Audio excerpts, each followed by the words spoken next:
नमस्कार, पद्मेश न्यूज में आपका स्वागत है। आज आपके साथ मैं कृष्णा सिंडे। सबसे पहले नजर आज की हेडलाइंस पर। आंगनवाड़ी कार्यकर्ता संगठन के पदाधिकारियों ने जिला परियोजना अधिकारी दिनेश शर्मा पर लगाया अभद्रता का आरोप। एसपी कार्यालय का घेराव कर अधिकारी के खिलाफ जमकर किया प्रदर्शन। अजाक थाने में दर्ज कराई शिकायत। जिला प्रशासन को सौंपा ज्ञापन। हड़ताली सहकारी कर्मचारियों ने किया सरकार की सद्बुद्धि के लिए सुंदरकांड का पाठ। शुक्रवार को अर्धनग्न प्रदर्शन करने का ऐलान। बरबसपुर में खदानों में हो रही ब्लास्टिंग से ग्रामीणों में दहशत। स्कूल, आंगनवाड़ी केंद्र और मकानों में आ रही है दरार। ट्रैफिक सिग्नल नियम का पालन न करने वालों से वसूला जाएगा जुर्माना। उच्च अधिकारियों के निर्देश पर यातायात पुलिस ने शुरू की चालानी कार्रवाई। कैरियर अवसर मेला में विद्यार्थियों ने नहीं दिखाई रुचि। अतिथियों के जाते ही विद्यार्थी हुए गायब। खाली पड़ी रही कुर्सियां। बोर्ड परीक्षा की गोपनीय सामग्रियों का वितरण शुरू। पहले दिन 72 केंद्रों में दी गई सामग्री। और होली के त्यौहार को लेकर शांति समिति की बैठक संपन्न। कलेक्टर ने दिए आवश्यक दिशा निर्देश। अब समाचार विस्तार से। विभिन्न मांगों को लेकर बुलंद आवाज नारी शक्ति आंगनवाड़ी कार्यकर्ता सहायिका संगठन के नेतृत्व में आंदोलन कर रही जिले की आंगनवाड़ी कार्यकर्ताओं ने एकीकृत महिला बाल विकास शहरी के जिला परियोजना अधिकारी दिनेश शर्मा के खिलाफ गुरुवार को मोर्चा खोल दिया। सभी आंगनवाड़ी कार्यकर्ताओं ने एसपी कार्यालय पहुंचकर कार्यालय का घेराव करते हुए जिला परियोजना अधिकारी श्री शर्मा को तत्काल गिरफ्तार करने की मांग की। बंद करो, चोर जुल्म के टक्कर में हमारा नहीं होगी। समझौता भी करना होगा, वरना काम का चक्का हम करेंगे। कौन करेगा? हम करेंगे। कौन करेगा? हम करेंगे। नौकरी नहीं चाहिए, हम सेवा समाप्ति चाहिए हमको। हम भोपाल में 24 तारीख को लॉ एंड ऑर्डर डीएसपी का घेराव करेंगे। पूरे बुलंद आवाज नारी शक्ति घोर विरोध करके उनका तत्काल यहाँ से सस्पेंड होना चाहिए। अधिकारी और वाराशिव ने परियोजना अधिकारी ने पर्यवेक्षक ने आज इनको कहा तू बैगिंग जाति की है और बैगिंग टाइप की हरकतें करती। ये क्या हम छोटे बच्चों के साथ? और एक कार्यकर्ता को बोला गया मैडम कि आंगनवाड़ी कार्यकर्ता संगठन की सचिव रत्नमाला वाहाने ने बताया कि बुधवार की शाम जिला परियोजना अधिकारी धरना स्थल पर पहुंचे, जहां उनके द्वारा संगठन की जिला अध्यक्ष योगिता कावड़े और उनके साथ अभद्रता करते हुए जातिगत तौर पर अपमानित किया, जिसके विरोध में आज यह प्रदर्शन किया जा रहा है। कि कल से हम लोग बैठे हैं जिले में हड़ताल करने और अधिकारियों के दबाव आ रहे थे कि तुम लोग आंगनवाड़ी चालू करो, जिसमें परियोजना अधिकारी दिनेश शर्मा द्वारा बोला गया कि कोई भी आंगनवाड़ी नहीं खोलेगा। और जब हम लोग अधिकारी के पास गए तो अधिकारी से भी बहुत बहसबाजी हुई और दिनेश शर्मा ने सारे परियोजना अधिकारी को फ़ोन करके बताया कि तुम लोग भी अपनी कार्यकर्ताओं को रोको, क्योंकि हमने बोले तो शहरी की परियोजना की सभी आंगनवाड़ी केंद्र खुल चुके हैं। और वहाँ पे भी हमारी तू मैं हुई जिला अध्यक्ष जिला सचिव के साथ। और उसके बाद शाम को 5 बजे पंडाल में आए परियोजना अधिकारी और जिला अध्यक्ष और सचिव को जातिगत गालियाँ बके। क्या आपको क्या बोले, किस प्रकार से? तुम एससी समाज के समाज के हो तो ज़्यादा फायदा उठाने के लिए यहाँ पर नेतागिरी कर रहे हो। जातिवाद की गालियाँ भी दी हमको और नौकरी में लौटने के बाद तुम्हारी सेवा समाप्त की जाएगी। यूनिटी में ताकत है और तुम्हारी यूनिटी को मैं तोड़ना चाहता हूँ। इस प्रकार से हमको धमकियाँ दी गई, इसलिए हम आज एसपी कार्यालय आए हैं और घोर निंदा करते हैं। ऐसे परियोजना अधिकारी हमारे जिले में नहीं होना। संगठन की जिला अध्यक्ष योगिता कावड़े ने कहा कि जिला परियोजना अधिकारी ने जिस प्रकार से अभद्रता कर उन्हें जातिगत तौर पर अपमानित किया है, उन्हें तुरंत गिरफ्तार किया जाना चाहिए। यदि कार्यवाही नहीं की गई तो भोपाल में आंगनवाड़ी कार्यकर्ताओं के द्वारा डीजीपी का घेराव किया जाएगा। इनकी अरेस्टिंग हुई जाए, इन्हें सस्पेंड किया जाए और अगर नहीं होगा तो हम भोपाल में डीएसपी का घेराव करेंगे, जो 30 जिले के द्वारा किया जाएगा बुलंद आवाज नारी शक्ति। तब भी अगर हम संतुष्ट नहीं होंगे तो 300 जिले हमारे बालाघाट में आके महिला बाल विकास के सामने पंडाल लगाया जाएगा। और ऐसा अधिकारी हमें बिल्कुल भी नहीं चाहिए, क्योंकि इनके पूर्व में बिरसा में भी कार्यकर्ताओं के साथ ऐसी शिकायत हो चुकी है, जो आप पुलिस थाने से इनका रिकॉर्ड ले सकते हैं, जिनके प्रताड़ित आंगनवाड़ी कार्यकर्ता ने फांसी लगाकर डेट की गई थी। इन्हें इतना अति से ज़्यादा तांडव कर्मचारी और उन्होंने हमसे कल चैलेंज किया है कि मेरे को बालाघाट जिले से कोई नहीं निकाल सकता और तुम्हारी यूनिटी को मैं तोड़ूंगा, तुम्हारे संगठन में कितनी ताकत है मैं देखना चाहता हूँ। वहीं सीएसपी मोनिका तिवारी ने आंगनवाड़ी कार्यकर्ताओं को उचित कार्रवाई का आश्वासन दिया। ये आज आंगनवाड़ी कार्यकर्ता यहाँ पर एकत्रित होकर उनके परियोजना अधिकारी के विरुद्ध ने शिकायत करी है कि कुछ मुद्दों को लेकर उन्होंने कुछ अभद्र व्यवहार किया है। इस संबंध में हमें ज्ञापन दिया है उन्होंने और अपनी शिकायत दर्ज कराई है। तो जितने भी तथ्य हैं या जो भी इनकी समस्या है उसके बारे में जाँच करी जाएगी और जो भी तथ्य आएंगे उस हिसाब से कार्रवाई होगी। संगठन के संरक्षक सौरव लोधी ने कहा कि सभी विभागों में वरिष्ठ अधिकारी अपने अधीनस्थ कर्मचारियों पर अनुचित दबाव बनाते हैं। यही कार्य जिला परियोजना अधिकारी श्री शर्मा द्वारा किया जा रहा है, जिसकी वे कड़े शब्दों में निंदा करते हैं। इस मामले में पद्मेश न्यूज से चर्चा के दौरान जिला परियोजना अधिकारी श्री शर्मा ने लगाए गए आरोपों को निराधार बताया। ये सब झूठी शिकायत हैं।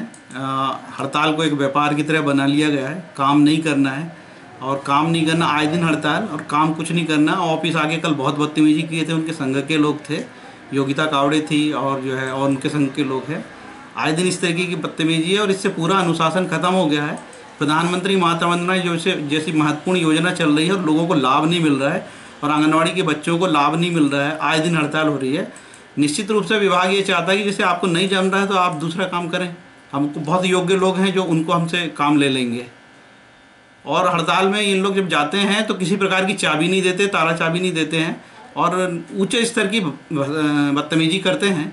महिला होने के नाते एक पुरुष अधिकारी की बहुत सीमाएं होती बोलने की, लेकिन कल बहुत ज़्यादा बदतमीजी इन लोगों ने किया है यहाँ ऑफिस में आके और किसी को बोलने दिया। लगातार बहुत जम के तेज आवाज़ में बात की जा रही है। सर, आपके द्वारा कोई कार्रवाई नहीं की गई? एक्चुअल हताशा है। कल सारी आंगनवाड़ी कार्यकर्ता शहर की हमने मना किए थे, तो शहर की आंगनवाड़ी कार्यकर्ताओं ने मना किया और हड़ताल में भाग नहीं ले रही हैं। तो एक हताशा के कारण उठाया गया कदम है और भविष्य में भी यदि जो आंगनवाड़ी कार्यकर्ता यदि जाएगी तो उसकी सेवा समाप्त होगी, निश्चित है।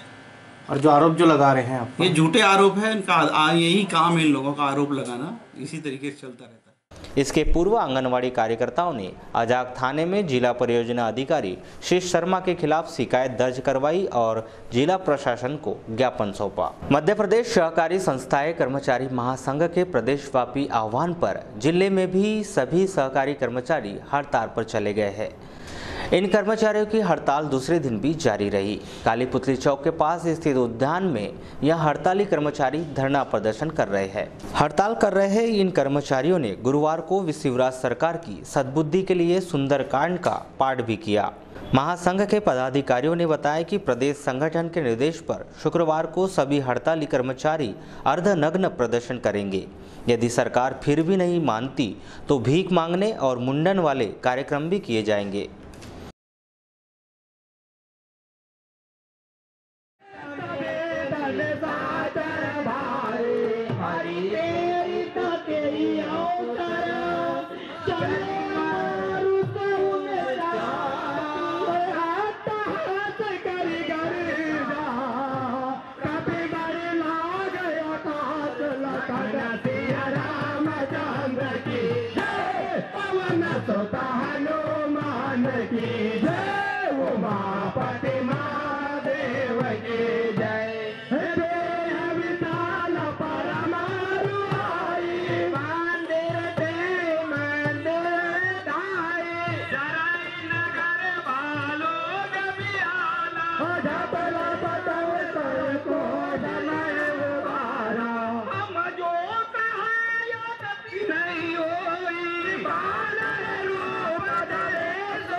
भैया, जैसे कि आपकी 21 फरवरी से हड़ताल चालू है, अभी तक क्या निर्णय लिए गए हैं और क्या हुआ इसमें अभी तक? अभी तक सरकार ने किसी भी पक्ष में निर्णय नहीं लिया है। कानाघूसी चल रही है सरकार में, पर निर्णय पे नहीं आई है। और आज द्वितीय दिन है अनिश्चितकालीन कलमबंद हड़ताल का। सारा पूरा जिला, पूरा प्रदेश ये बैनर तले हैं। और इसके पश्चात कल का जो कार्यक्रम है 23 तारीख का, ये ऊपर से जो निर्देश मिले हैं हमें, उस हिसाब से कार्यक्रम को सफल बनाना है, अर्धनग्न होकर प्रदर्शन करना है, ये हमारा प्रमुख कार्य है कल का। और सरकार जैसे जैसे अगर ये निर्णयों पर नहीं आती है, सरकार न्यायोचित मांगों को नहीं मानती है, तो प्रांत की अनुशंसा के आधार पर इसके बाद सेकेंड डे एक भीख मांगने वाला भी कार्यक्रम है, अस्थि वाला कार्यक्रम है, मुंडन वाला, तो जैसे नित्य दिन जैसे जैसे वो बीतते जाएंगे वैसे कार्यक्रम बनते जाएगा। परंतु कल का जो कार्यक्रम है हमारा, वो अर्धनग्न होकर के प्रदर्शन करना है। आज की अगर बात करें तो हड़ताल के दौरान किस प्रकार का प्रदर्शन किया गया आप लोग के द्वारा? आज हमारे साथ ये कंडीशन आई कि सरकार कोई बात सुनने को काली नहीं है, कान भी खुले नहीं है, ना मुख है तो जबान से बात करें, किसी भी प्रकार के निर्णयों पे नहीं आई है। इसलिए हमारे प्रांतीय अध्यक्ष के द्वारा, हमारे पूरे प्रदेश के कर्मचारियों के द्वारा ये माननीय शिवराज सिंह को चेतना में लाने के लिए एक सद्बुद्धि आ जाए, इनका मन बन जाए कि कर्मचारियों की मांगे को मान लें। इसलिए सुंदरकांड, एक रामायण में बड़ा अच्छा चरित्र सुंदरकांड का पठन पाठन।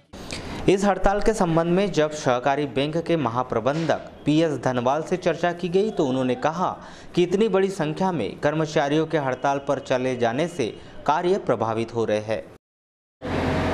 देखिए, कर्मचारी के ना होने से कार्य तो भी प्रभावित होगा, लेकिन अभी चूँकि 2-3 दिन ही हुए हैं तो अचानक अभी मतलब रिवर्सिबल जो तकलीफ हो रही है उसके संबंध में हमें लोगों ने बताया नहीं है। पर अभी आगे यदि इसमें मांगे नहीं मानी जाएगी तो निश्चित रूप से बहुत ज़्यादा दिक्कत होगी। कुछ वैकल्पिक व्यवस्था की जाएगी कि सर अगर कंटिन्यू उनकी हड़ताल जारी रहती तो? नहीं, वो तो बहुत मुश्किल है वैकल्पिक रूप से कोई व्यवस्था करना। बस ये है कि उनसे अनुरोध किया जाएगा। ऊपर भी हमने अनुरोध किया, अभी हमारी वीडियो कॉन्फ्रेंसिंग के माध्यम से कमिश्नर कोऑपरेटिव के साथ बात हुई है। उन्होंने आश्वासन दिया कि कुछ मांगे उसमें से मानी जाने योग्य हैं तो वो मांगे वो स्वीकार कर लेंगे और फिर इनसे कुछ निगोशिएशन करेंगे कि ये अपनी हड़ताल से वापस आए, ताकि जो जनपद पंचायत वारासिवनी के अंतर्गत ग्राम पंचायत कायदी स्थित गिट्टी खदान में हो रहे ब्लास्ट से यहाँ के पास के गांव बरबसपुर के लोगों में दहशत छा गई है। यहाँ 5-6 खदानें हैं जो बरबसपुर से 100-150 मीटर की दूरी पर है। प्रशासन द्वारा राजेश नकपुरे को गिट्टी खदान के लिए लीज दी गई है। वह गांव की सीमा से मात्र 50 मीटर की दूरी पर है। इस खदान में हो रहे विस्फोट से स्कूल और आंगनवाड़ी केंद्रों में दरारें आ गई है। वहीं आवास योजना के तहत बनने वाले मकानों में भी दरारें आ रही है, जिससे ग्रामवासी परेशान है। गांव के सरपंच, पूर्व सरपंच, शिक्षक और आंगनवाड़ी कार्यकर्ताओं ने तत्काल यहां की खदानें बंद करने की मांग की है। आपका नाम? मेरा नाम दयाराम बाजन घाटे। क्या है आप यहाँ? मैं पूर्व सरपंच ग्राम पंचायत डोंगरा से। और ये जो जहाँ खड़े हम, ये कायदी सरहद सीमा है और इसी जस्ट मकान से लगे ग्राम पंचायत डोंगरिया और ब्लॉक लालबरा है। और जहाँ हम खड़े हैं ग्राम पंचायत कायदी और तहसील वारासिवनी ब्लॉक वारासिवनी है। अभी क्या कार्य हो रहा है यहाँ पे? यहाँ पे ये जो है खदानें जो बन रही है, जो लीज दिया जा रहा है, ये अनलीगल रूप दिया जा रहा है। यहाँ ब्लास्टिंग होती है और ब्लास्टिंग की फतर पूरे घरों में गिरते हैं और गिरने से ना कोई मतलब घर में रह पाता और उनके घरों में गंजे बर्तन गिरते हैं, पूरे घरों में दरारें आते हैं। और PM हाउस और जो मतलब पहले इंदिरा हाउस के मकान मिले हैं वो सब दरारें आ चुकी है। और शासन का नियम है कि एक बार एक आदमी को मतलब दिया जाए तो वो बार बार घर कहाँ से बनाएगा। जो आदमी गरीब रूप से अपने यहाँ मतलब हैं, वो क्या इतने पीड़ित हैं, अपने बीमार होते हैं। हार्ट के पेशेंट है और किसी को लकवा मार रहा है, किसी को दम की शिकायत हो रही है और बच्चे लोग बार बार यहाँ डॉक्टर से मतलब इलाज किया जा रहा है। तो अभी क्या परेशानियाँ हो रही है? परेशानी हो रही है कि यहाँ से ब्लास्टिंग से पूरे घर में इतनी कंपन आती है कि मतलब सब लोग मतलब परेशान है कि मतलब रह नहीं पाते। ऐसा लगता है कि मतलब कोई मतलब प्राकृतिक आपदा आ गया है। कितने स्थानों पे ब्लास्टिंग हो रहा है यहाँ पे? ब्लास्टिंग यहाँ तो 4 से खदानें लगी हुई हैं। आपका परिचय? मैं इक्खललाल बिसेल, ग्राम पंचायत डोंगरे बरबसपुर सरपंच। अभी परेशानी है कि मैं गांव में था, पंचायत भवन बैठा हुआ था। मुझे मोहन सिंह के द्वारा जानकारी मिली कि भैया आज बड़ी ब्लास्टिंग हो रही तो आप आओ जल्दी। मैं यहाँ आया तो गांव की महिला पंच लोग और अपने पुरुष भाई लोग सब जमा थे। फिर मैं देखने भी गया स्थिति वहाँ की, तो ब्लास्टिंग से फिर अपन घर में बैठे, कंपन तो हुई, स्कूल में भी क्रेक आई और बड़े बड़े यहाँ जो क्रेशर लगे हुए हैं, सबसे बड़ी बात उस क्रेशर के लगने से जो डस्ट जो गांव में जो फैल रही है, यहाँ की जनता, जो आम जनता का जीना दुभर हो ही गया लगभग। ये समझ लो कि ये बहुत जल्दी ऐसी बड़ी बड़ी बीमारी के शिकार होंगे लोग। तो ये बड़ी जटिल समस्या है और इस समस्या को देखते हुए यहाँ के हम मतलब बरवसुर ग्राम की जो जनता है, यहाँ के पुराने जो सरपंच है, उनसे भी अपन मिले और हम लोग अभी लेटर तैयार कर रहे हैं और माननीय कलेक्टर महोदय, माननीय कैबिनेट मंत्री गौरीशंकर जी बिसेन, उनसे भी चर्चा करेंगे, माननीय एडीएम से भी बात करेंगे, तहसीलदार से बात करेंगे और आगे कार्रवाई के लिए अगर ये अपन करते हैं और वो अगर नहीं मानते हैं तो ये समझ लो कि अपन लोग धरना प्रदर्शन करके ये बात कलेक्टर साहब से इनको मतलब जो है ब्लास्टिंग को बंद कराएंगे। आपका नाम? रीता बाजन घाटे। क्या है आप? आंगनवाड़ी कार्यकर्ता। अच्छा, तो अपने आंगनवाड़ी में जो बच्चे, कितने बच्चे दर्ज हैं? 26 बच्चे डाल हैं। 26 बच्चे। तो ब्लास्टिंग होती होगी तो बच्चे आंगनवाड़ी केंद्र में रहते हैं तो कैसे महसूस करते हैं? बच्चे इकट्ठे घबरा जाते हैं, डर जाते हैं। बच्चों को कभी कभी घबराहट भी हो जाती है और जब बच्चे खाना खाने बैठते हैं तो ब्लास्टिंग का धुआं आता है तो बच्चे की थालियों तक पूरा धुआं फैल जाता है और बच्चा उसी दूषित खाना खाते हैं। उससे बच्चों को कुपोषण होने का डर बना हुआ है। अरे सरकार एक तरफ कुपोषण मुक्त बनाने के प्रयास कर रही है और कुपोषण हो रहा है। कुपोषण हो रहा है, दूषित खाना खा रहे हैं धूल की वजह से। पूरा पानी भी गंदा रहता है धूल की वजह से और शीत की भी प्रकोप है। हाँ, बहुत अधिक शीत बना रहता है, फर्श में नमी बनी रहती है। हम फट्टी भी बिछाते हैं, फट्टी नरम हो जाती है, नरम फट्टी में बच्चे बैठते हैं। नमी किस कारण से? खदान के पानी भरा रहने से। अच्छा, खदान में पानी भरा है तो इसकी मिट्टी कहीं बाहर लेके जा रहे हैं लोग, उसको जाते हैं। अच्छा, इसलिए पानी भरा पानी भरा रहता है। तो क्या होना चाहिए आपके? यहाँ पे खदान बंद होना चाहिए, ब्लास्टिंग बंद होना चाहिए। इस संबंध में जब लीजधारी खदान मालिक राजेश नगपुरी से दूरभाष पर चर्चा की गई तो उन्होंने कहा कि उनकी खदान में अभी तक ब्लास्टिंग शुरू नहीं की गई है। जो ब्लास्ट हो रहे हैं वह पुरानी खदानों में हो रहे हैं। महाविद्यालयीन छात्र छात्राओं को रोजगार व स्वरोजगार संबंधी अवसर प्रदान करने के लिए पीजी कॉलेज में आयोजित स्वामी विवेकानंद करियर अवसर मेला का गुरुवार को समापन किया गया। मध्य प्रदेश उच्च शिक्षा विभाग द्वारा आयोजित इस 2 दिवसीय करियर अवसर मेला के समापन पर IAS Roshan Singh, Bharat Seoni SDM, CSP Monika Tiwari और मत्स्य विभाग की उप संचालक शशि प्रभा धुर्वे सहित अन्य अधिकारियों ने विद्यार्थियों को विभिन्न परीक्षाओं के संबंध में अनेक जानकारियां दी। साथ ही विद्यार्थियों द्वारा पूछे गए प्रश्नों के जवाब देकर उनका मार्गदर्शन किया। लेकिन जैसे ही अतिथि कार्यक्रम स्थल से अपने गंतव्य की ओर रवाना हुए वैसे ही एक एक कर विद्यार्थी कार्यक्रम स्थल से गायब होते हुए नजर आने लगे और देखते ही देखते कार्यक्रम समापन के पूर्व ही विद्यार्थियों के लिए लगी कुर्सियां खाली नजर आई। आपको बता दें कि उच्च शिक्षा विभाग द्वारा आयोजित इस करियर अवसर मेला में 25 से अधिक कंपनियां आई थी, लेकिन अतिथियों के जाते ही विद्यार्थियों भी कार्यक्रम स्थल से उठकर चले गए और अंत में 25 विद्यार्थी भी कार्यक्रम स्थल पर मौजूद नहीं थे। इस दृश्य को देखते हुए साफ जाहिर होता है कि विद्यार्थियों का रुझान करियर मेला की ओर बिल्कुल भी नहीं है। इस पूरे मामले पर की गई चर्चा के दौरान करियर मेला प्रभारी डॉक्टर योगेश विजयवार ने अपने विचार कुछ इस प्रकार व्यक्त। पूरे प्राध्यापक प्राचार्य महोदय के द्वारा छात्र छात्राओं को विभिन्न कैरियर के अवसर केवल नौकरी में ही नहीं, स्वरोजगार के क्षेत्र में और साथ ही साथ प्राइवेट सेक्टर में भी नौकरियों के जो चांस हैं या किस तरह से बच्चे उन नौकरियों को या स्वरोजगार को प्राप्त कर सकते हैं, इस कैरियर मेले में बच्चों को बताया जा रहा है। आईएएस आईपीएस ऑफिसर इस मेले में आए हैं, साथ ही साथ पीमा जैसी कंपनियां और ढेर सारी कंपनियां, हमारे यहाँ 25 कंपनियां और शासकीय क्षेत्र के स्टॉल लगे हुए हैं, जिसमें बच्चों को डायरेक्ट जॉब भी दिलाए जा रहे हैं। एक कंपनी दिल्ली, अभी तक कितनी कंपनियों ने ऑफ़र किए बच्चों को जॉब और कितने बच्चों ने एक्सेप्ट किए हैं? ये बात बिल्कुल सही है कि कंपनियां जब जॉब ऑफ़र करती हैं तो बच्चे जो रेगुलर पढ़ रहे हैं वो यहाँ से छोड़कर जाने की इच्छा नहीं रखते हैं, क्योंकि कंपनियां दूर की हैं तो वो कंपनियां चाहती हैं वहाँ आकर जॉब बच्चा करे। तो यहाँ बच्चा अभी रेगुलर स्टूडेंट के रूप में है तो वो नहीं जाते हैं, और इसलिए मैंने इस बार जॉब फेयर में, रेडियो में, अपने प्रसारण में भी ये बात कही थी कि जो महाविद्यालय से निकले हुए छात्र छात्राएं हैं और आज बेरोजगार हैं वो भी इस मेले में आएँ और उन कंपनियों के साथ संपर्क करें और जॉब प्राप्त करें। सर, जैसे कि अभी एग्ज़ाम का टाइम है, बच्चों की रेगुलर क्लास है, तो क्या ऐसा नहीं लगता कि ये जो समय है लगाने का, ये इस समय पूरे मध्य प्रदेश में के लिए रोजगार मेले, क्योंकि बच्चे बहुत सारे कम दिख रहे हैं, कुर्सियां खाली लग रही, तो ऐसा लगता है कि शुरू में बच्चे नहीं, 3 घंटे से ज़्यादा कोई भी व्यक्ति लगातार नहीं बैठ सकता है। बच्चों को हम क्यों कहें, बच्चे लगातार 11 बजे से लेकर 3 बजे तक अपने आने वालों को सुनते रहे हैं। उनसे जो जॉब से संबंधित जिन जॉबों से संबंधित उन्हें जाना था वो लोग आ चुके, उसके बाद वो बच्चे जा चुके हैं। अब जिनको इन जॉबों से, क्योंकि ये जो चार्ट है हमारा 3 दिन पहले ही निकल चुका था कितने बजे कौन आएगा, तो सहकारी सोसाइटी के कर्मचारियों की हड़ताल के साथ ही अब सहकारी बैंक के कर्मचारियों ने भी हड़ताल पर जाने का मन बना लिया है। यह कर्मचारी 7वें वेतन मांग को लेकर 26 फरवरी को एक दिन का सामूहिक अवकाश लेंगे। इस संबंध में जिला सहकारी कर्मचारी संघ के अध्यक्ष आशीष मिश्रा ने बताया कि यदि उनकी सभी मांगें पूरी नहीं की गई तो वे 12 मार्च से सहकारी बैंक के सभी कर्मचारी अनिश्चितकालीन हड़ताल पर चले जाएंगे।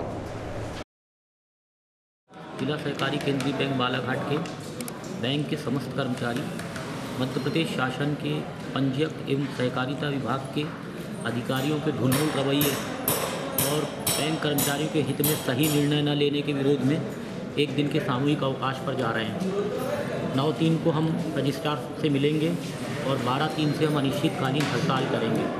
हम पिछले अनेक वर्षों से सार्वजनिक क्षेत्र के सारे काम, पब्लिक डीलिंग के सारे काम करते आए हैं। सरकार की हर नीतिगत फैसले को हमारे कर्मचारी अमली जामा पहनाने के लिए फील्ड में जाते हैं, लेकिन 1/1/16 से मध्य प्रदेश शासन के समस्त विभागों को 7वां वेतनमान दे दिया गया और आज तक हमें उसका लाभ नहीं दिया गया, उसके संबंध में कोई घोषणा नहीं की गई।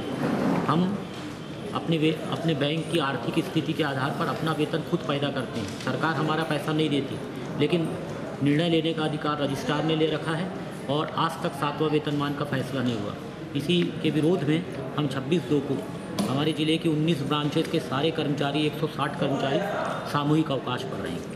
तो ये एक दिवसीय हड़ताल रहेगी या अनिश्चित? नहीं, ये एक दिन सामूहिक अवकाश रहेगा विरोध स्वरूप और 9 मार्च को हम रजिस्ट्रार से मिलेंगे और अगर तब तक निर्णय नहीं हुआ तो 12 मार्च से हम भी अनिश्चितकालीन हड़ताल पर जाएंगे। शहर के काली पुतली चौक में चरमराई हुई यातायात व्यवस्था को सुचारू करने के लिए भले ही ट्रैफिक सिग्नल लगा दिए गए हो, लेकिन इन ट्रैफिक सिग्नलों का पालन करते हुए लोग दिखाई नहीं दे रहे हैं, जिसके चलते इस अति व्यस्त चौक में कोई अप्रिय घटना घटने की संभावनाएं अक्सर नजर आती। किसी की रोक टोक न होने के कारण सिग्नलों का पालन करने वाले लोग भी अक्सर सिग्नल तोड़ते नजर आते हैं। यातायात की इस लचर व्यवस्था को दुरुस्त करने के लिए कलेक्टर डीवी सिंह के निर्देश पर गुरुवार को चालानी कार्रवाई की गई। कार्रवाई के दौरान सिग्नल तोड़ने वाले वाहनों को न सिर्फ थाने ले जाया गया बल्कि वाहन मालिकों से जुर्माना भी वसूला गया। इस पूरे मामले पर की गई चर्चा के दौरान यातायात थाना प्रभारी श्रीमती स्नेहा चंदेल ने बताया कि ट्रैफिक सिग्नल नियम का उल्लंघन करने वाले वाहन चालकों से 500 रुपये का चालान वसूल कर उन्हें ट्रैफिक नियमों का पालन करने की समझाइश दी गई है। साथ ही उन्होंने 3-4 दिनों तक यहां चालानी कार्रवाई निरंतर जारी रखने की बात कही है। आज वरिष्ठ अधिकारियों के मार्गदर्शन और उनके आदेश अनुसार रेड सिग्नल जो क्रॉस करते हैं उनके खिलाफ कार्रवाई की जानी थी। तो उन वरिष्ठ अधिकारियों ने आदेश दिया था जो सिग्नल का उल्लंघन करेंगे उनके 500 रुपये का चालान काटा जाएगा। उनको आज पहला दिन है, जैसा कि उनको समझाया जाएगा। चालान काटने का उनको ये भी बताया जाएगा कि 500 रुपये आपका फ़ाइन इसलिए हुआ है कि आपने रेड सिग्नल क्रॉस किया है। नेक्स्ट बार अगर वो दोबारा ये गलती करते हैं तो फिर उनके लाइसेंस निलंबन की कार्रवाई की जाएगी। और अभी तक कम से कम 10 से 12 गाड़ियों का चालानी कार्रवाई हो गई है और अभी निरंतर कार्रवाई चल रही है। ये कार्रवाई भी हम लोगों को सिखाने के लिए 2 से 4 दिन कंटिन्यू करेंगे। उसके बाद मैं उम्मीद करती हूँ कि आम जनता यातायात नियमों का पालन करेगी और रेड सिग्नल को क्रॉस नहीं करेगी। संविदा स्वास्थ्य संघ मध्य प्रदेश के प्रांतीय आह्वान पर 19 फरवरी से नगर के ट्रामा सेंटर के पास अनिश्चितकालीन हड़ताल कर रहे जिले के संविदा स्वास्थ्य कर्मचारियों के द्वारा शुक्रवार को रैली निकालकर विरोध प्रदर्शन किया जाएगा। इस संबंध में संगठन के संयोजक शैलेश कुमार डेहरिया ने बताया कि निष्कासित कर्मचारियों की ससम्मान वापसी और नियमितीकरण की प्रमुख मांगों को लेकर संविदा स्वास्थ्य कर्मचारियों के द्वारा अनिश्चितकालीन हड़ताल की जा रही है। और जनप्रतिनिधियों से मिलकर उनका सहयोग लिया जा रहा है। जब तक हमारी मांगे पूरी नहीं होगी तब तक आंदोलन जारी रहेगा। मजबूरी हो मांग हमारी पूरी हो, चाहे जो मजबूरी हो मांग हमारी पूरी हो। संविधान एकता जिंदाबाद जिंदाबाद जिंदाबाद। बात करो बात करो, बात तो तुमको करनी होगी, बात तो तुमको करनी होगी, करना होगा। शैलेश कुमार डेहरिया। डेरिया जी, कितने दिन से चल रही है आप लोग की हड़ताल? ये हड़ताल हमारी 19 फरवरी से चल रही है और हमारी इसमें दो मुख्य मांगे हैं। एक तो हमारे निष्कासित साथियों की ससम्मान वापसी है और दूसरा है नियमितीकरण और संविलियन। देखिए, ये हड़ताल तो हमारी ये तीसरी हड़ताल है और अभी तक जो रुझान मिल रहा है सरकार इसमें मान जाएगी, क्योंकि सारी स्वास्थ्य सेवाएं ठप हो चुकी हैं, टीकाकरण नहीं हो रहा है, एनआरसी में बच्चे भर्ती नहीं हो रहे हैं, एसएनसीयू में भर्ती बच्चे नहीं हो पा रहे हैं, इलाज नहीं हो पा रहा है और अन्य भी आकस्मिक सेवाएं हैं वो बाधित हो चुकी हैं। अभी तक हम लोग जो स्थानीय विधायक हैं उनसे मिल चुके हैं और स्थानीय जनप्रतिनिधियों से मिल चुके हैं हम लोग। क्या रिस्पॉन्स मिल रहा है? रिस्पांस तो अभी तक सकारात्मक रहा है, बस उनके द्वारा आश्वासन ही मिला है और पिछले 3 साल से हमें आश्वासन ही मिल रहा है। लेकिन और क्या क्या मूवमेंट रहेंगे आप लोग के? अभी तक हमारे जो मूवमेंट रहे हैं, पहले दिन में हम लोगों ने कल हमारा ट्विटर का काम हुआ था। ट्विटर में हमें विरोध प्रदर्शन करना था, क्योंकि ई क्रांति के माध्यम से हर साथी ने करीब 1 लाख ट्वीट किया था और 1 लाख ट्वीट चूँकि पूरे इंडिया के लोग देखते हैं, विश्व में देखते हैं, तो 1 लाख ट्वीट एक साथ हमने विरोध किया था बीजेपी गवर्नमेंट में। लालबर्रा में बीएसपी सेक्टर कमेटी के पदाधिकारियों का प्रशिक्षण शिविर का आयोजन किया गया। शिविर के दौरान आगामी चुनाव को देखते हुए सभी कार्यकर्ताओं को संगठनात्मक रूप से कार्य करने की जवाबदारी दी गई और हर बूथ को मजबूत करने के निर्देश दिए गए। और पॉजिटिव सोच लेकर हम काम करेंगे, माननीय साहब के बहन मायावती के निर्देश अनुसार काम करेंगे, महापुरुषों के आंदोलन पे काम करेंगे, तो सम्मानित साथियों, बालाघाट विधानसभा में भी जीतना कोई बड़ी बात नहीं। बालाघाट विधानसभा बहुजन समाज पार्टी आप सभी कार्यकर्ताओं के सहयोग से संगठन से जीतेगी। यहाँ के मंत्री के पास जो पैसे हैं, जो पैसों का घमंड बताते हैं, सम्मानित साथियों, पैसे जमा के रह जाएंगे। क्यों? क्योंकि विधानसभा में परिवर्तन की लहर चलना चालू हो गई। अभी हमने 4 कार्यक्रम किया, जिसमें भैयापुर में कार्यक्रम हुआ, बोरी में कार्यक्रम हुआ, सम्मानित साथियों उधर पर थपेरा मोगा में कार्यक्रम हुआ, जाम में कार्यक्रम हुआ, जाम सेक्टर में कार्यक्रम हुआ। सम्मानित साथियों, इस क्षेत्र के अंदर में आज भी हमारे लोग परेशान हैं, किसान परेशान हैं, बेरोजगार परेशान हैं, रोजगार मिल नहीं रहा है। अब वक्त हो चुका है एक छोटे से ब्रेक का। आप देखते रहिए Padmesh news.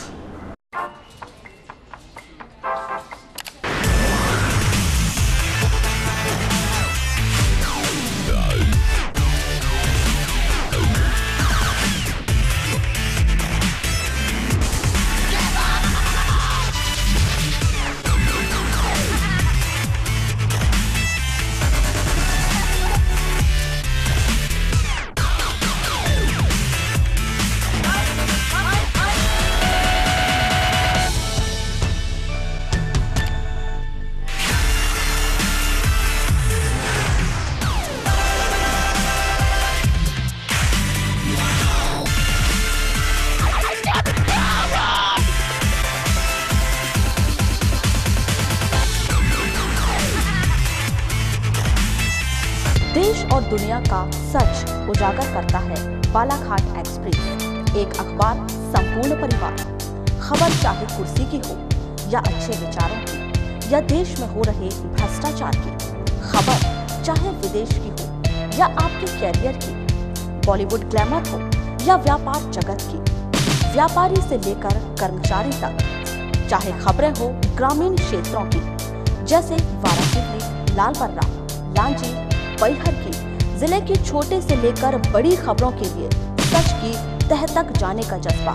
Balaghat express and Padmesh media को। ब्रेक के बाद एक बार फिर से आपका स्वागत है। बढ़ते ही खबरों की ओर। जिला स्तरीय तकनीकी समूह की बैठक कलेक्टर डीवी सिंह की अध्यक्षता में 22 फरवरी को आयोजित की गई। जिला सहकारी केंद्रीय बैंक में आयोजित इस बैठक में खरीफ और रबी मौसम में उपजाई जाने वाली मुख्य फसलों का प्रति हेक्टेयर सिंचित एवं असिंचित फसलों के लिए नगर और वस्तु ऋण मान दरों का निर्धारण किया गया। बैठक में विषयों पर भी चर्चा की गई।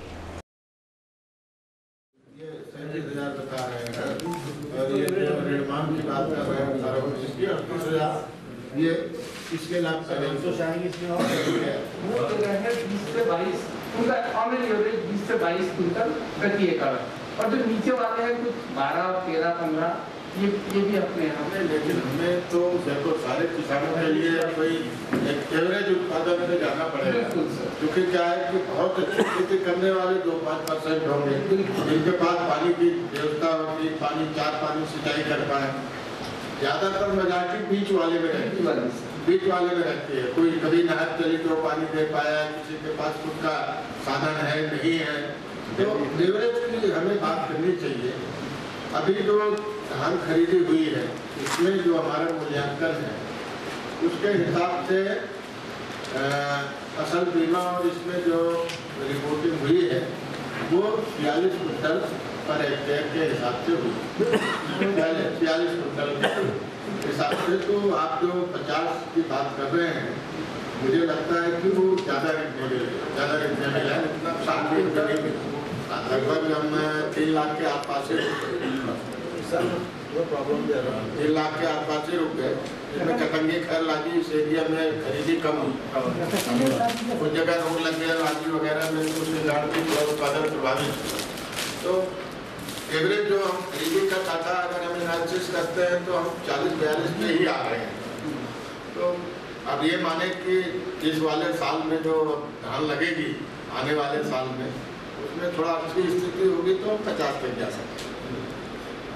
सर श्रीमान जी, इसमें अनुरोध ऐसा था कि जो ये यहाँ पर जो 60 क्विंटल का जो वो दिया गया था, तो जो नाबार्ड की गाइडलाइन है और लास्ट ईयर एपीसी मोदी की तरफ से निर्देश प्राप्त हुए थे कि जो स्केल ऑफ फाइनेंस है उसको मतलब कम ना करते हुए उसको यथावत रखें या इंक्रीज करें। तो कितना है सर? अभी 60 क्विंटल यहाँ रखा है, और लास्ट ईयर जो स्केल ऑफ फाइनेंस था उसकी कास्टिंग जो बढ़ गई है, तो लास्ट ईयर सर पेडी में 32,000 था, और अभी इस बार जो ये कास्ट जो के आधार पर इसको कैलकुलेट किया तो उसमें 38,000 देना चाहते हैं। और इसके साथ एक और पिछले बार इसके अलावा फाइनेंस क्या था सर? 32 पेडी आता है। आप बताओ जरा, आप बताओ 1 हेक्टेयर धान लगाने में मतलब रोपा डालने से लेके बेचने तक कितना खर्चा आता है, एक अंदाज बताओ। आज के आधुनिक खेती जो की जाती है अपनी हाइब्रिड वाली, इसमें कुछ मजदूरी बच रही है, बाकी बीज की कॉस्ट बढ़ रही है। वो तो बढ़ रही है, लेबर कॉस्ट बढ़ रही है, बीज की बढ़ रही है, सब लेबर कॉस्ट तो कम हो गई है। अच्छा, हाइब्रिड अपन जो लगाते हैं, पहले हम देसी पद्धति जो लगाते थे उसको एक एकड़ लगाने के लिए 20 आदमी लगता था, 20 मजदूर लगता था। आज हाइब्रिड जो हम लगा रहे हैं 9 बाई 1 फीट पे जो लग रहा है उसमें ज़्यादा 8-10 लेबर लगते हैं। कितना खर्चा आता होगा 1 हेक्टेयर? आज हम 150 रुपये मान लीजिए अपनी।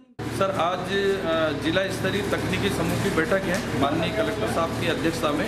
इस बैठक में बालाघाट जिले में जो उत्पादित की जाने वाली फसलें हैं उनका फसल का ऋणमान निर्धारित होता है, जिसके आधार पर जिले की सभी बैंक किसानों को ऋण वितरण करती है प्रति हेक्टेयर के हिसाब से। इस बैठक में अध्यक्षता कलेक्टर साहब करेंगे।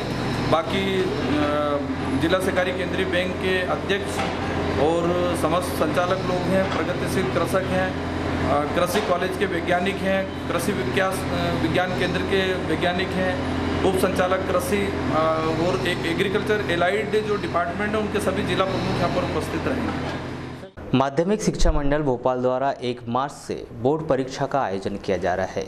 इस परीक्षा की गोपनीय सामग्री का वितरण जिला मुख्यालय से उत्कृष्ट विद्यालय से किया जा रहा है। गुरुवार को जिले के दूरस्थ स्थानों पर स्थित परीक्षा केंद्रों के लिए गोपनीय सामग्री का वितरण किया गया। जिले में इन परीक्षाओं के लिए 135 परीक्षा केंद्र बनाए गए हैं। इनमें से 72 परीक्षा केंद्रों में गुरुवार को गोपनीय सामग्री वितरित की गई। शेष परीक्षा केंद्रों को शुक्रवार को परीक्षा सामग्री वितरित की जाएगी। आगामी त्यौहार के मद्देनजर गुरुवार को कलेक्टर डीवी सिंह के नेतृत्व में कलेक्ट्रेट के सभागृह में शांति समिति की अहम बैठक आहूत की गई, जिसमें प्रमुख रूप से एसपी अमित सांगी, अतिरिक्त पुलिस अधीक्षक आकाश भूरिया, नगरपालिका अध्यक्ष अनिल दुआरे सहित समिति से जुड़े तमाम पदाधिकारी और सदस्यगण मौजूद रहे। जहां कलेक्टर श्री सिंह द्वारा त्योहारों को शांति सौहार्दपूर्ण माहौल में मनाए जाने के संबंध में आवश्यक दिशा निर्देश दिए गए और सब लोग एक दूसरे को ऊपर रंग अबीर गुलाल ये सब करके त्योहार को मनाते हैं और एक दूसरे को बधाई देते हैं। तो मुख्यतः ये त्यौहार जहाँ तक मेरी समझ है कि ये फसलों के आने का समय होता है और उसी को देखते हुए किसान के पास जब क्रॉप आ जाती है उसका कटिंग का दौर शुरू होता है और मौसम का बदलाव होता है। आप सभी देख रहे होंगे कि धीरे धीरे सर्दी की विदाई हो गई है और मौसम गर्म हो गया है। तो ये मौसम के परिवर्तन का एक त्यौहार है और उसको मनाने के लिए लोगों को थोड़ा समय भी रहता है और एक दूसरे से मिलने जुलने का अवसर रहता है। तो उसको मनाने के लिए त्योहार का आयोजन होता है और ये होलिका दहन के दिन और रंगों के दिन भी महिलाओं की भी काफ़ी इसमें भागीदारी रहती है। तो कुल मिला के शांति और सद्भावनापूर्ण ढंग से हमको इस त्योहार को मनाना है। लालबर्रा रोड स्थित ग्राम बिरसोला चौक के पास एक डंपर की ठोकर से मोटरसाइकिल में सवार 2 व्यक्ति घायल हो गए, जिन्हें उपचार के लिए जिला अस्पताल में भर्ती किया गया है। इस हादसे में घायल व्यक्ति का नाम ग्राम गोडेगांव लालबर्रा निवासी 50 वर्षीय चैनलाल चौहान और दूसरे घायल व्यक्ति का नाम 35 वर्षीय दिलीप चौहान बताया गया है। प्राप्त जानकारी के अनुसार चैनलाल और दिलीप चौहान मोटरसाइकिल से बिरसोला बाजार आए थे। गांव वापस लौटते समय बिरसोला चौक पर बालाघाट तरफ से जा रहे एक डंपर ने मोटरसाइकिल को ठोस मार दी, जिसमें मोटरसाइकिल में सवार दोनों व्यक्ति घायल हो गए, जिन्हें 108 एम्बुलेंस की मदद से उपचार के लिए जिला अस्पताल में भर्ती किया गया है। ग्राम पंचायत कनकी में कुनबी समाज के तत्वाधान में 22 फरवरी को शिवाजी महाराज की जयंती हर्षोल्लास से मनाई गई। इस अवसर पर रैली भी निकाली गई। वहीं छत्रपति शिवाजी महाराज की मूर्ति भी स्थापित की गई। आज इस पुनीत कार्य के अवसर पर मैं पुनः हमारे कुनबी समाज के इस ब्लॉक के सभी लोगों को, ब्लॉक के सभी जनों को, जिले के हमारे सभी कार्यकारिणी के जो सदस्य रहते हैं उन सभी को और यहाँ पर कनकी के जो हमारा समाज बैठा सभी को इस पुनीत कार्य के लिए कार्यक्रम आयोजित किए गए। आज ग्राम कनकी में हमारे ग्रामीण मंडल कनकी द्वारा छत्रपति शिवाजी की प्रतिमा का अनावरण कार्यक्रम हुआ है, जिसमें पिछले वर्ष 19 फरवरी को हमारा भूमि पूजन कार्यक्रम यहाँ पे हुआ था और 1 साल के अंदर जो है हमने प्रतिज्ञा की थी कि यहाँ पर शिवाजी की प्रतिमा का अनावरण करेंगे। उसी तारतम्य में साल आज 22 फरवरी को यहाँ पर शिवाजी महाराज की प्रतिमा के अनावरण का कार्यक्रम। जैसे प्रतिमा स्थापित की, कितनी लागत की प्रतिमा है? यानी एक्चुअली क्या है कि इसका बजट है हमारे यहाँ बताएंगे नहीं बढ़ा सकता, परिवार को आगे नहीं बढ़ाया जा सकता। बच्चों की परवरिश, बच्चों की तालीम, बच्चों की शिक्षा अकेले खेती के माध्यम से हम लोग अच्छी नहीं दे सकते। हम बालाघाट को पंजाब नहीं बना सकते, हम बालाघाट को हरियाणा नहीं बना सकते, पर हमारी जो सामने में जीजा माताएं बैठी हुई हैं, आप सभी जानते नहीं आने पाएगी। मैं आपको इसका विश्वास देता हूं। आप लोग मन में ये बात रखें कि हमको ये शिक्षा दिलानी। एक भी व्यक्ति जिसको लगता है कि ये शिक्षा हमको दिलानी है, सब मुझे फोन पर कांटेक्ट करें। हमारे समाज के कोई भी बच्चे को हम प्रवेश से वंचित नहीं होने देंगे। मैं आपको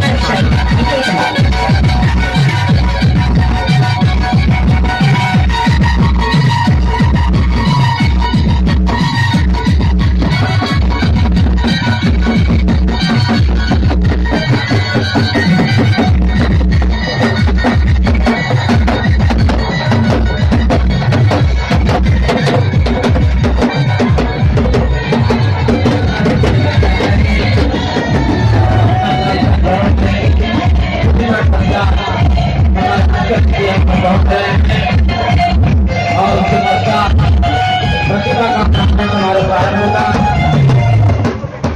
उसके बाद परीक्षा के कार्यक्रम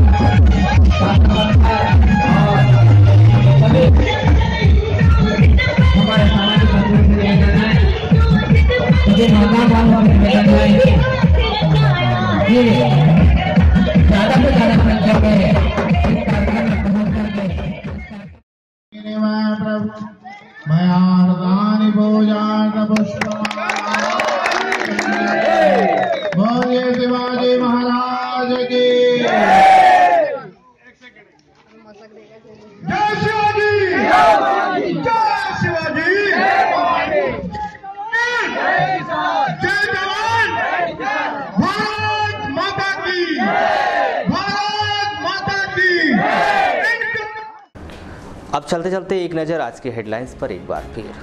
आंगनवाड़ी कार्यकर्ता संगठन के पदाधिकारियों ने जिला परियोजना अधिकारी दिनेश शर्मा पर लगाया अभद्रता का आरोप। एसपी कार्यालय का घेराव कर अधिकारी के खिलाफ जमकर किया प्रदर्शन। अजाक थाने में दर्ज कराई शिकायत, जिला प्रशासन को सौंपा ज्ञापन। हड़ताली सहकारी कर्मचारियों ने किया सरकार की सद्बुद्धि के लिए सुंदरकांड का पाठ। शुक्रवार को अर्धनग्न प्रदर्शन करने का ऐलान। बरबसपुर में खदानों में हो रही ब्लास्टिंग से ग्रामीणों में दहशत। स्कूल, आंगनवाड़ी केंद्र और मकानों में आ रही है दरार। ट्रैफिक सिग्नल नियम का पालन न करने वालों से वसूला जाएगा जुर्माना। उच्च अधिकारियों के निर्देश पर यातायात पुलिस ने शुरू की चालानी कार्रवाई। कैरियर अवसर मेला में विद्यार्थियों ने नहीं दिखाई रुचि। अतिथियों के जाते ही विद्यार्थी हुए गायब, खाली पड़ी रही कुर्सियां। बोर्ड परीक्षा की गोपनीय सामग्रियों का वितरण शुरू। पहले दिन 72 केंद्रों में दी गई सामग्री। और होली के त्यौहार को लेकर शांति समिति की बैठक संपन्न। कलेक्टर ने दिए आवश्यक दिशा निर्देश। इस सभी समाचारों को विस्तार से जानने के लिए लॉगिन कीजिए हमारी वेबसाइट balaghatexpress.in पर। तो ये थे अब तक के कुछ समाचार। कुछ नए समाचारों के साथ फिर से होगी आपसे मुलाकात। तब तक के लिए दीजिए इजाज़त। नमस्कार।